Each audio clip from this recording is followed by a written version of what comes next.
Nga 27 nëntor 2025, Noa është bërë një si biznesi i Abi Bank. Për të gjërave të bukura që thon reklamat e saj, ky është një risk i madh për qytetarët që kanë marrë kredi te ky institucion financiar. Vlera nuk synon thjesht disa zyra, po zgjerimin e shërbimeve të bankës në këtë spektër të Noas në Shqipëri dhe Kosovë. Në fakt, vlerësi është kompania Transit SHPK që ka fokus kryesor mbledhjen e borxheve dhe transferimin e pronave të përfituara nga likuidimi. Po si është e mundur që të ndodh kaq lehtësisht? Ndikimi politik i Edi Ramës ndaj Bankës së Shqipërisë dhe Autoritetit të Konkurrencës ja bën shumë të lehtë operacionet pronarit në letra të Abi Bank Andi Ballta. Kujtojmë se në krye të rrjetës së merrimangës së bankave dhe institucioneve të mikrokredisë të këtij grupi qëndron Transit SHPK. Ky është dokumenti i Autoritetit të Konkurrencës që lejon blerjen e Noas nga Transit SHPK, i firmosur nga Denar Biba, njëri shumë i besuar i kryeministit Rama. Më 6 dhjetor 2024 është marrë vendimi që lejon përqendrimin dhe marrjen nën kontroll të Noas nga Transit SHPK.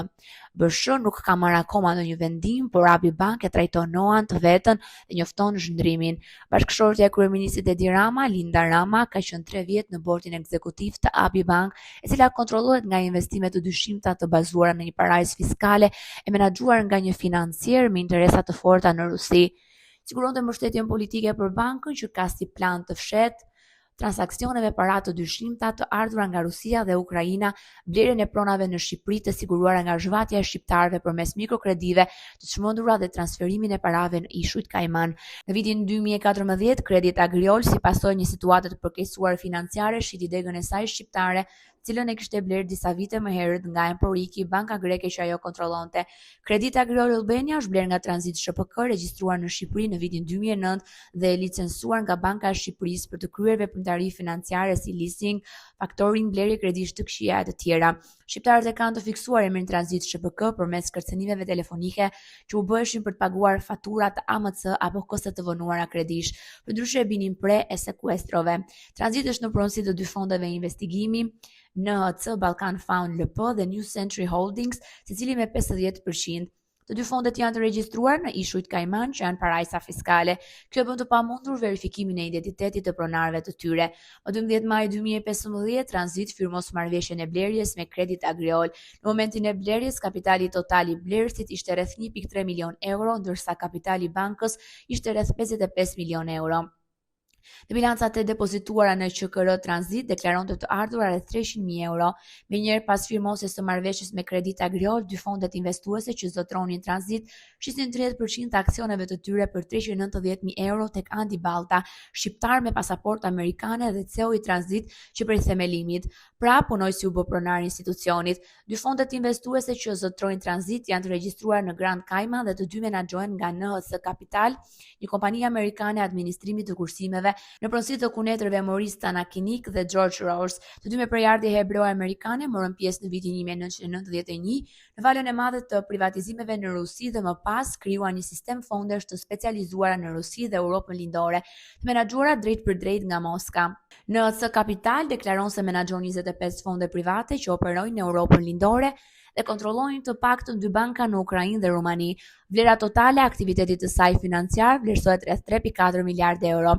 Dega kryesore në NHC Capital INC ndodhet në Moskë nën emrin NHC Capital Real Estate, e cila është një kompani ruse e administrimit të kursimeve.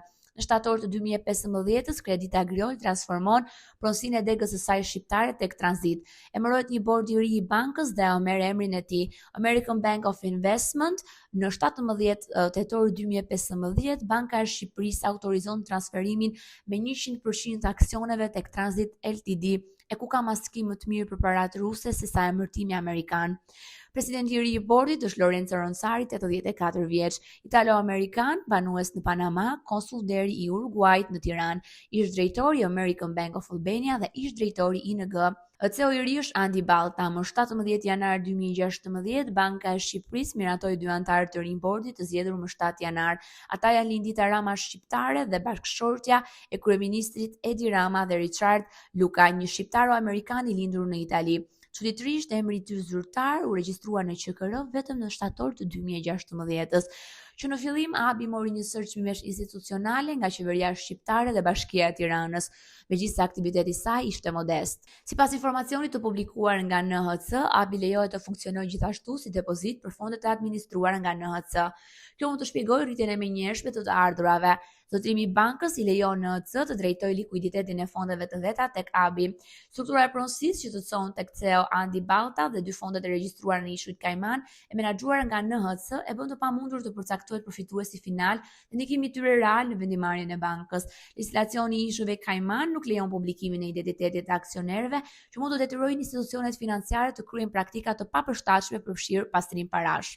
Fakti që fondet janë të regjistruara në një paradis fiskale dhe mbikëqyrën nga autoritetet të interesuara në ruajtjen e anonimatit të aksionerëve shton dyshimin se banka mund të kontrollohet nga paratë të pista dhe se mund të përdoret për skema të komplikuara financiare si pastrimi parave. Ndërkohë, sipas ligjit shqiptar për shoqërinë tregtare dhe politikave të vendeve të botës normale, fakti që CEO i një banke është pronar dhe indirekt i 30% të drejtave të votës në shoqëri Transit SHPK që zotron 100% të votave të bankës dhe njëkohësisht është CEO i saj, është një anomali dhe në kufi të shkeljes së ligjit. Edhe blerja e 30% të Transit nga Balta është dyshim nga pikpamja e ligjeve ndërkombëtare antipastrim, sepse çmimi i paguar nuk përputhet me vlerën reale të kompanisë, të cilën ai e dinte se do të bëjë pronare një banke me kapital 55 milionë euro.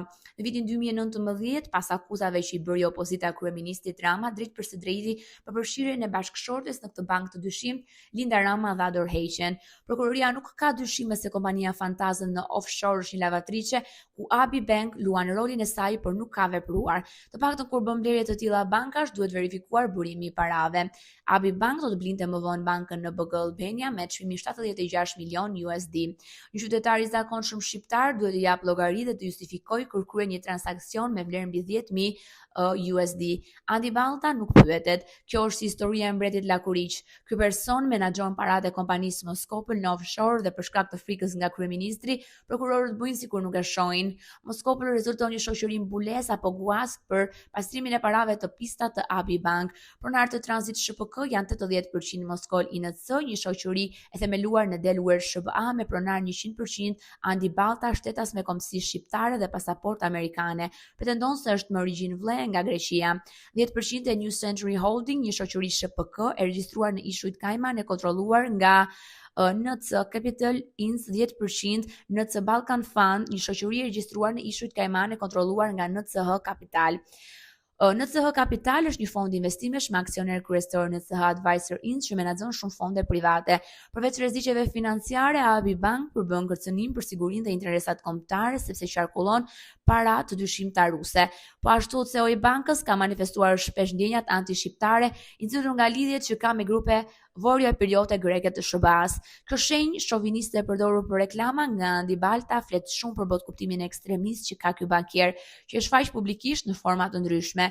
Duke pasur një post publik, Andi Ballta duhet i nënshtrohet kodit e etikës dhe Banka e Shqipërisë ka të drejtë ta largojë nga drejtimi i institucionit të licencuar prej saj.